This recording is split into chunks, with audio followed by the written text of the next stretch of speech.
அம்மாக்களே, கால் பலகீனமா இருக்கா, அதோட உங்க வீட்டுல மாடிப்படி இருக்கா, இந்த 4 ஸ்ட்ராட்டஜி வச்சு 4 வாரத்துல உங்க காலை ஸ்ட்ரென்த் பண்ணிடலாம். நோட் பண்ணிட்டு டெய்லி பண்ணுங்க. இதுக்கு முன்னாடி வார்ம் அப் பண்ணுங்க. அப்படின்னா என்ன, ஒரு 3 நிமிஷம் நீங்க நிக்காம நடங்க.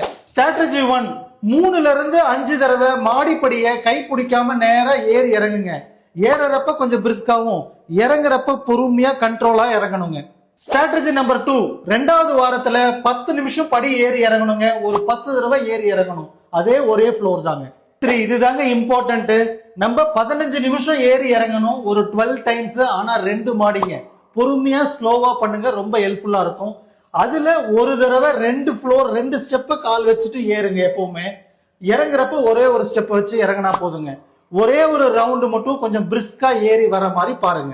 ஸ்ட்ராட்டஜி நம்பர் 4ங்க, ஒரு மாடி மட்டும் இது மாதிரி சைட்ல ஏறி இறங்க. ஒரு 10 டைம்ஸ் ரிப்பீட்டடா பண்ணுங்க. ஸ்லோவா ஸ்டடியா பண்ணுங்க. இது யாரெல்லாம் பண்ணலான்ற கேள்வி உங்களுக்குள்ள இருக்கலாங்க. யார் கால் பலகீனமா இருக்கோ ஃபர்ஸ்ட் சப்போர்ட் எடுத்துட்டு பொறுமையா ஏறுங்க. கம்மியான அளவு இருந்தாலும் பரவாயில்லைங்க.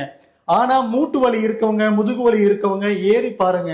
வலி இருந்தா பண்ணக்கூடாதுங்க. அதுக்கு தனி எக்ஸசைஸ் நம்மளே போட்டிருக்கோம், அதை பார்த்து பண்ணிட்டு அதுக்கப்புறம் இது பண்ணுங்க.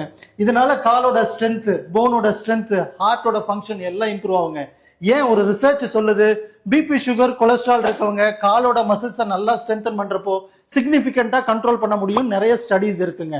அப்ராப்ரியேட்டா எக்ஸசைஸ் பண்ணுங்க. ஹெல்த்தியா ஹாப்பியா வாழுங்க. வலியோட வாழாதீங்க. Just for the information, doctor Ram physio.